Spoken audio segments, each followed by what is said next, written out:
इसी ज्ञान को लेकर के परमहंस प्रवृत्ति बनती है। जड़ भरत जी उसी परमहंस प्रवृत्ति में है। परीक्षित जी पूछते हैं, गुरुदेव हमने ऐसा भी सुना है कि हिरण के मुंह में आकर के उन्होंने हिरण योनि धारण किया था। सुखदेव जी कहते हैं, हाँ पुत्र ऐसा हुआ। परीक्षित जी पूछते हैं, गुरुदेव ये कोई प्रारब्ध है या कर्म है? श्री सुखदेव जी महाराज कहते हैं कि बेटा, प्रारब्ध और कर्म में भेद होता है। प्रारब्ध परमात्मा से प्राप्त होता है। किससे प्राप्त होता है? परमात्मा। जो तुम्हें निर्माण करता है वो उससे प्राप्त होता है। कर्म तुम्हें अपने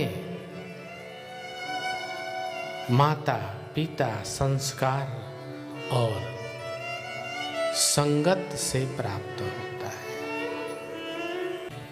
प्रारब्ध पहले रचा पाछे रचा शरीर। परीक्षित जी बड़े उत्सुक हैं जानने के लिए, क्योंकि परीक्षित जी भी उसी अवस्था से गुजर रहे हैं। परीक्षित जी को श्राप मिला है। वो प्रारब्ध का दोष है या कर्म का दोष है? परीक्षित जी भी बड़े बुद्धिमान हैं। अगर बुद्धिमान नहीं होते तो इतनी बड़ी संकल्प और इतने बड़े गुरुदेव क्यों मिलते?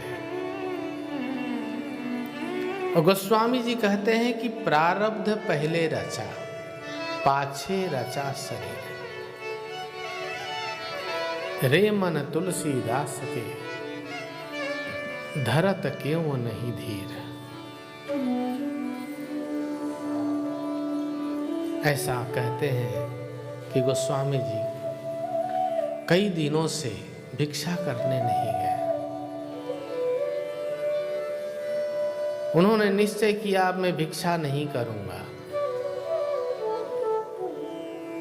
जिसने हमें बनाया है, हमारे प्रारब्ध में लिखा होगा तो लाके भोजन दे देगा, अन्यथा राम नाम का भोजन तो कर ही रहे हैं। 5 दिन व्यतीत हो गए, कोई नहीं आया गोस्वामी जी के पास।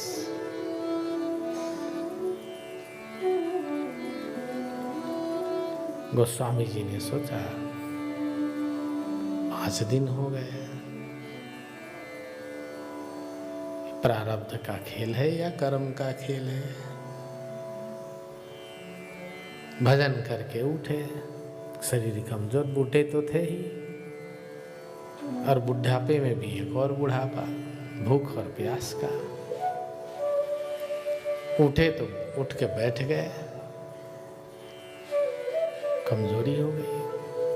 जब बैठ गए तो फिर कहते हैं ना, बूढ़ा बैल जब बैठ जाता है तो उठने में बड़ी दिक्कत होती है उसे, फिर तो डंडा लगा के उठाना पड़ता है उसे। अब गोस्वामी जी बैठ गए तो आंख बंद किए। फिर उन्होंने सोचा कि मैं, शरीर ही सभी धर्मों का मूल है, सभी साधनों का मूल है, और जब शरीर नहीं रहेगा तो फिर भजन कैसे होगा? और भजन नहीं होगा तो शरीर धारण करने का कोई मतलब नहीं है। आंख बंद किए, जब बंद किए तो भगवान का चिंतन किए तो यही दोहा याद है, प्रारब्ध पहले रचा पाछे रचा शरीर, रे मन तुलसीदास के धरत क्यों नहीं धीर। हे तुलसीदास, धैर्य रखो। हमारे गुरुदेव देवराहा बाबा सरकार भी हम लोगों को यही बोले, बच्चा तुम्हारा 3 परम मित्र है, इन तीनों मित्र को कभी भी जीवन में छोड़ना मत। अगर तुम जीवन में सफलता चाहते हो, अपने कार्य क्षेत्र में सफलता चाहते हो, तो 3 मित्र को तुम कभी भी मत छोड़ना। ये तीनों कौन हैं? एक है उत्साह, दूसरा है साहस और तीसरा है धैर्य। गोस्वामी जी के पास कागज कलम होता था, कवि भी थे, भगवान के भक्त भी थे। उन्होंने तुरंत लिख दिया, लिख करके और बैठ गए। जब बैठ गए, पूर्ण रूप से प्रारब्ध पे भरोसा कर लिए, उसी समय दरवाजे पे कोई आया, गोस्वामी जी, गोस्वामी जी। तो खांसे गोस्वामी जी, बोले जय सिया राम, आपके लिए प्रसाद आया है मंदिर से। गोस्वामी जी रोने लगे, आंसू बहने लगे।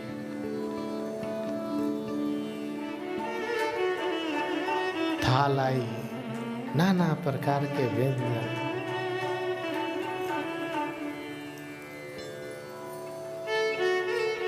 विरक्त साधु सब ठाकुर जी रखते हैं।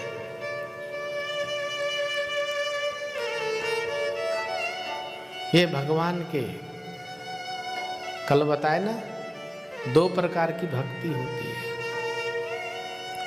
अनपायनी भक्ति है। इसमें भक्त भगवान को प्रेम करता है, स्नेह करता है, लीला दर्शन करता है, सेवा करता है। प्रसाद को देखे और शालिग्राम भगवान को देखे।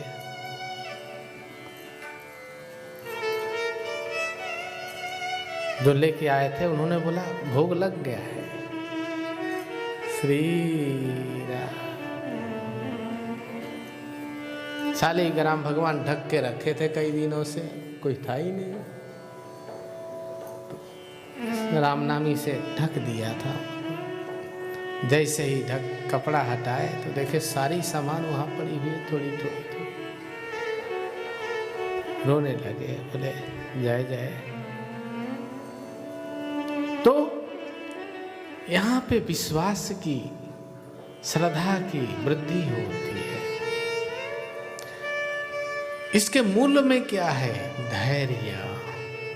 क्या है? धैर्य। मैंने बोला था धैर्य ही धर्म का परिभाषा है।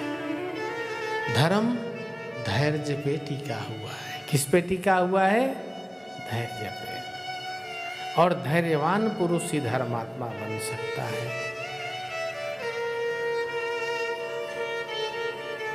जड़ भरत जी, श्री सुखदेव जी कहते हैं, परीक्षित, प्रारब्ध की रचना परमात्मा के द्वारा होता है। जो तुम्हें इस जगत में भेजता है,